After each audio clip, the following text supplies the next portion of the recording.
시청자 여러분 안녕하십니까? VOA 모닝뉴스 시작합니다. 미국 하원 외교위원장과 상원 외교위 동아태 소위원장이 바이든 행정부의 대북 정책 검토 결과를 긍정적으로 평가했습니다. 바이든 대통령이 다음 단계로 대북 특별대표를 임명해야 한다는 제언도 나왔습니다. 이조은 기자가 먼저 보도합니다.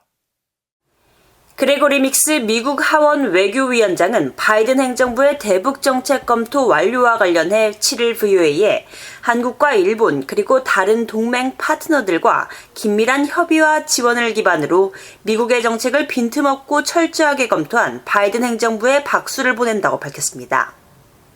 민주당 소속인 믹스 위원장은 이어 북한 문제를 해결하기 위해선 사진과 공허한 말이 아닌 강력하고 실용적인 접근이 필요하다면서 특히 바이든 대통령의 단계적 대북 접근에 주목했습니다.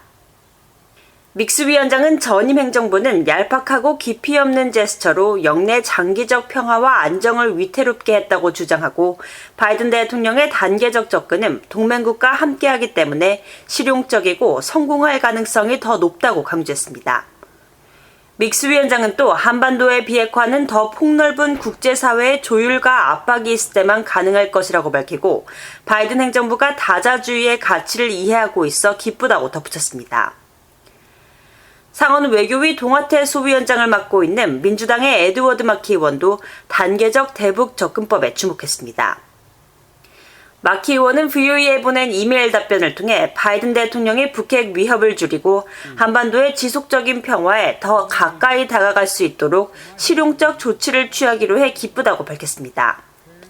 이어 자신은 지난 1월 토니 블링컨 국무장관에게 일시적이고 맞춤형의 제재 완화를 대가로 북핵과 탄도미사일 프로그램 동결로 시작되는 단계별 과정을 추구함으로써 전략적 인내와 트럼프 대통령의 전부 아니면 전무식 접근 방식에서 벗어난 방안을 촉구했다고 강조했습니다. 마키 의원은 그러면서 바이든 대통령이 다음 단계로 대북 특별대표를 임명하고 원활한 대북 인도 지원을 위해 일부 제재를 수정할 것을 촉구했습니다. 마키 의원은 바이든 대통령이 긴장을 완화하기 위한 단기적 조치와 한반도의 궁극적인 비핵화를 향한 길에 대해 동맹 파트너들과 협력해 북한과의 협상을 주도할 대북 특별대표를 임명하기를 바란다고 밝혔습니다. 앞서 젠사키 백악관 대변인은 지난달 30일 바이든 행정부의 대북 정책 검토가 마무리됐다고 확인했습니다. 특히 대북 정책은 일괄 타결 달성에 초점을 두지 않고 전략적 인내에 의존하지도 않을 것이라면서 한반도의 완전한 비핵화를 목표로 세심하게 조정된 실용적 접근법이라고 밝혔습니다. VOA 뉴스 이존입니다. 토니 블링컨 국무장관이 국제사회 다자주의의 중요성을 강조하면서 국제사회의 규범 준수와 인권 존중을 강조했습니다. 미국의 세계보건기구와 유엔 인권이사회 재가입 시도 등을 언급하면서 미국은 다자주의로의 회복을 위해 말이 아닌 행동으로 실천하고 있다고 밝혔습니다. 함지아 기자가 보도합니다. 토니 블링컨 미국 국무장관은 7일 유엔 안보리가 다자주의를 주제로 개최한 화상회의 연설에서 모든 유엔 회원국들이 책무, 특별히 법적 구속력을 갖는 약속을 지켜야 한다고 강조했습니다. 유엔 헌장에 따른 조약과 협약은 물론 유엔 안보리 결의와 국제 인도주의 법률, 그리고 세계무역기구, WTO 등이 제정한 규칙과 표준 등을 지켜야 한다는 겁니다. Let me be clear. The United States is not seeking to uphold this rules-based order to keep other nations down. The international order we helped build and defend has enabled the rise of some of our fiercest competitors. Our aim is simply to defend, uphold, and revitalize that order. 블링컨 장관의 이런 메시지는 미국 정부와 갈등이 심화된 중국을 겨냥한 것으로 풀이됐지만 중국이 직접 거론되진 않았습니다. 블링컨 장관은 국제 질서를 강조하며 인권 문제에 대해서도 유엔 회원국들이 높은 경각심을 가질 것을 요구했습니다. Human rights and dignity must stay at the core of the international order. Some argue that what governments do within their own borders is their own business, and that human rights are subjective values that vary from one society to another.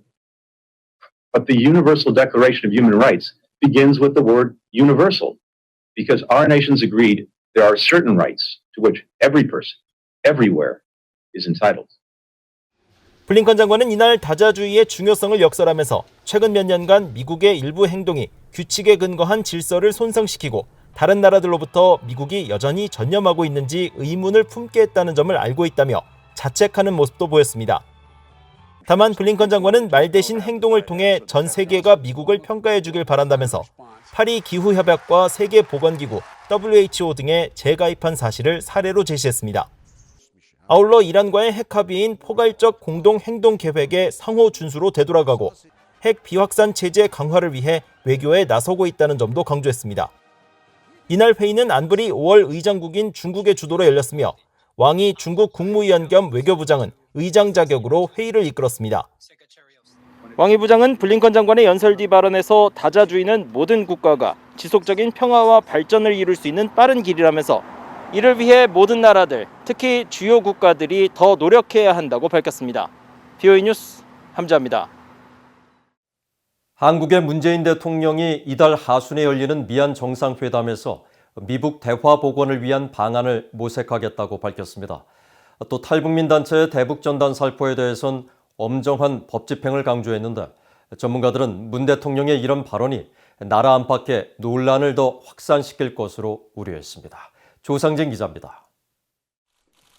문재인 한국 대통령은 10일 청와대에서 가진 취임 4주년 특별연설과 이어진 기자회견에서 남북, 미북 간 대화가 장기간 교착 상태에 머물러 있다며 오는 21일로 예정된 미한 정상회담에서 미북 간 대화 복원을 위한 방안을 모색하겠다고 밝혔습니다. 이어 바이든 행정부의 대북 정책에 대해 한반도의 완전한 비핵화와 싱가포르 선언의 토대 위에서 출발하고 외교적 방법을 통해 점진적, 단계적, 실용적으로 유연하게 접근하겠다는 것이라고 평가하면서 기대감을 나타냈습니다. 그러면서 미북이 다시 한 번 더 마주 앉아 협의할 수 있는 기회가 주어진 만큼 북한이 호응하기를 기대한다며 그런 상황이 조성된다면 한국 정부는 북한이 대화의 길로 더 빠르게 나올 수 있도록 총력을 다할 계획이라고 말했습니다.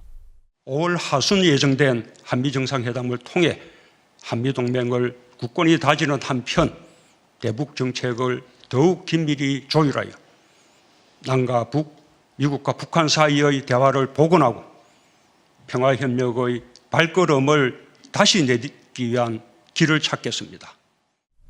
문 대통령은 또 일부 탈북민 단체의 대북전단 살포 행위에 대해서는 남북 합의와 현행법을 위반하면서 남북 관계에 찬물을 끼얹는 일은 결코 바람직하지 않다면서 엄정한 법 집행을 강조하고 국민들이 대화 분위기 조성에 힘을 모아주길 바란다고 말했습니다.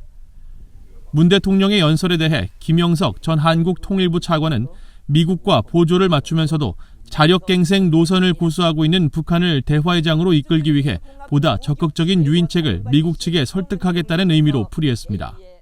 북한이 현재 비핵화 부분보다는 이제 적대시 정책이라든지 이런 최대 안전 문제를 앞세우고 있기 때문에 지금의 미국과 한국이 정한 입장에 호응해 올 가능성이 좀 높아 보이지 않는다. 그런 상황에서 북한을 대화 테이블로 끌어들이기 위해서는 미국에서 조금 더 좀 적극적인 조치를 취했으면 좋겠다라는 제 바람이 이제 담겨져 있다라고 생각됩니다. 문 대통령의 대북전단 살포 엄정 대처 발언에 대해서는 대북전단을 둘러싼 국내외 논란과 갈등을 더욱 키울 것이라는 지적이 나왔습니다. 민간 연구기관인 한국국가전략연구원 신범철 외교안보센터장은 임기 말에 접어든 문재인 정부가 북한과의 대화 재개에만 너무 몰두하면서 북한 요구를 수용하다 보니 대북 정책을 둘러싼 다양한 목소리를 듣지 않고 있다고 지적했습니다. 사실은 그걸 하기 위해서는 주변국과의 관계를 정상화하고 북한 문제도 이렇게 좀 중장기적으로 제대로 풀어야 된다 하는 인식을 갖고 있었으면 좋겠는데 임기 내에 뭔가 그거를 만들겠다고 하니까 북한이 요구하는 조건들을 들어줘야 되는 거고 그 조건을 들어주기 위해서 미국과 같은 동맹국이라든가 또 국내적으로 대북 정책에 이견이 있는 사람들에 대한 갈등을 해소하지 못하는 거죠. 탈북민 단체인 자유북한운동연합은 앞서 지난달 25일과 29일 사이 비무장지대와 인접한 경기도와 강원도 일대에서 전단과 쌀, 미화 지폐 수천 장을 살포했다고 주장했습니다. 한국 경찰은 지난 3월 말부터 시행된 대북전단 금지법에 따라 최근 박상학 대표의 사무실 등을 압수수색한 데 이어 박 대표를 직접 소환해 조사를 진행하는 등 강경 대응 방침을 이어가고 있습니다. BOA 뉴스 조상진입니다. 지난달 말 두 차례에 걸쳐 대북 전단을 살포한 혐의로 한국 경찰의 수사를 받고 있는 박상학 자유북한운동연합 대표가 경찰에 출석해 대북 전단 살포는 북한 주민들에게 진실을 알리기 위한 것이라면서 이를 지속하겠다고 밝혔습니다. 박 대표는 10일 서울경찰청의 소환조사 요구에 응해 출석하기에 앞서 기자들과 만나 대북 전단 살포는 한국의 발전상과 김정은 정권의 독재 실상을 2천만 북한 주민들에게 알리기 위한 것이라면서 주민들에게 진실을 알리려는 탈북민들의 앞길을 총칼과 감옥으로도 막지 못할 것이라고 말했습니다. 그러면서 비록 자신이 수감되는 일이 생기더라도 남은 탈북민들이 계속 대북 전단을 날려보낼 것이라고 강조했습니다. 지난 3월 말부터 시행된 대북 전단 금지법은 군사 분계선 일대에서의 대북 확성기 방송과 전단 살포에 대해 최대 3년 이하의 징역이나 3천만 원, 미화 2만 7천 달러 이하의 벌금으로 처벌할 수 있도록 규정하고 있으며 한국 경찰은 박 대표의 사무실을 압수수색하고 소환 조사를 진행하는 등 강경 대응 방침을 이어가고 있습니다. 메탄가스로 사망하는 북한 주민들의 비율이 전 세계에서 5번째로 높으며 심혈관 질환을 제외한 호흡기 질환을 겪고 있는 사람의 비율은 전 세계에서 2번째로 높은 것으로 나타났습니다. 유엔 환경계획이 최근 공개한 전 세계 메탄가스 배출 평가 보고서에 따르면 북한은 주민 100만 명당 6.9명이 메탄가스로 인해 사망하는 것으로 조사돼 우크라이나와 레소토, 이집트, 조지아에 이어 전 세계 5번째로 많은 영향을 받고 있는 것으로 나타났습니다. 북한은 또 심혈관 질환을 제외한 호흡기 질환을 겪고 있는 인구 비율이 100만 명당 4.5명으로 전 세계에서 2번째로 높으며 인체에 유해한 것으로 알려진 오존 반응에도 매우 취약한 것으로 나타났습니다.